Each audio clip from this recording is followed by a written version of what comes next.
Good morning on a lovely, calm Tuesday morning. It's just gone 8 o'clock and I'm located just to the north of Mersey Island. So over the other side of the water there is Mersey, and what you saw earlier was the causeway that links Mersey Island to the mainland. It's about an hour and a half or so after high tide, although it was quite a low neap tide today. And today I'm experimenting with a little something that I bought from AliExpress, and it's this little no-name telescopic antenna with a ground spike. Comes with radials and a 17 foot or thereabouts, haven't measured it yet, whip, and the little feed point arrangement, which is solid. And the idea is you dig the spike into the ground, and the ground doesn't come much softer than it does here because it's salt marsh, and away you go. And these radials come with it, and it's a ribbon wire with 10 strands on it, but I've linked 2 of the strands together to sort of like make 5 radials, and I've put small ring connectors on the end so that I can dig them, hold them out sort of into the ground, well spaced, etc., rather than just straggling about everywhere. And I've got little rivets, and I've got heat shrink on them just so that when I drop them, which is inevitable, they're easier to find. And you see they're rusty where I've used them in the past, but I haven't used ground mounted radials for a long time, favouring elevated radials. But this doesn't really lend itself to having elevated radials. But the most remarkable thing about this AliExpress bargain is how much it cost. And it's the first time I'd ordered anything from AliExpress, although I've since ordered an ATU that I mentioned in my previous video, which is still on its way on a slow boat from China.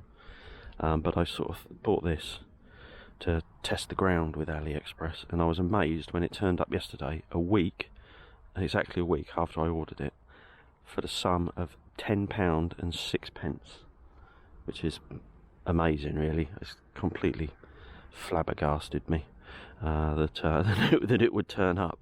Anyway, it's a beautiful day. I can't hang around for too long because I have to go to work later, but I don't start till 11 o'clock, so. And I'm going to set up on this little ground here, bit of ground here, bit of salt marsh, and I'm setting the radio up on this old Second World War pillbox because it makes a convenient table. Okay, well that didn't take long. I just got to connect the coax now. And when this thing comes in its box, it doesn't come with any instructions or guide or anything, but obviously anybody that knows what they're doing doesn't need that. But the little feed point arrangement is kind of identical whatever way you hold it up, so you have to test first of all. Oh, by the way, at the feed point here I've got type 33 ferrite beads, so you have to figure out which way's up, which is no big deal. I just did it with a multimeter, and I've put a little bit of blue PVC tape on the skyward part of it to indicate sky. Okay, well that's it set up, just hooked it up to the analyzer, and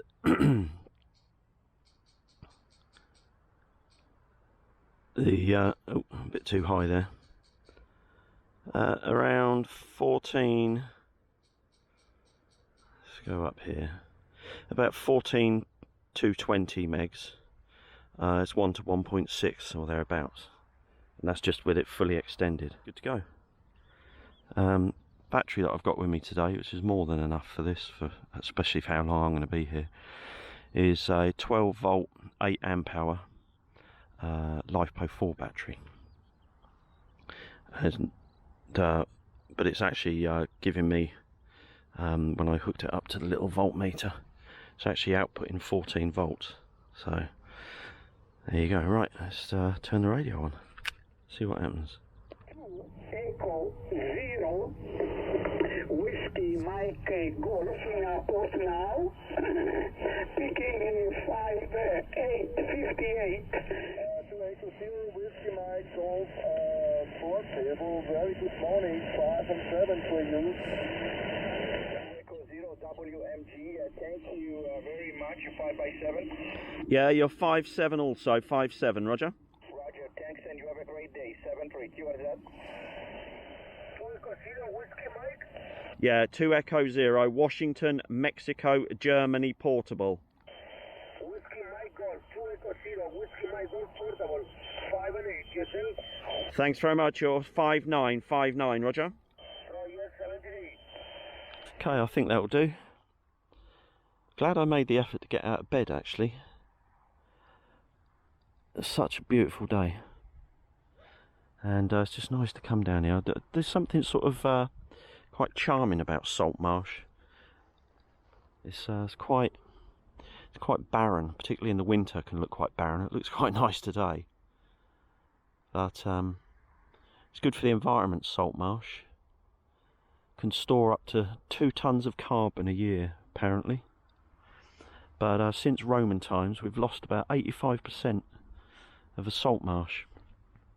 So there are various things that are happening locally to try and restore some of it, with Essex Wildlife Trust, that I'm a member of, and the Environment Agency. And one of the things they do is they install what they call, affectionately, they call saltmarsh sausages.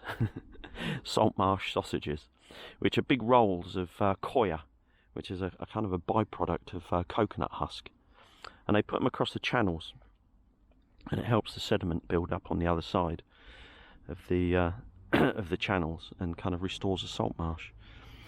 And also they do various things over the years.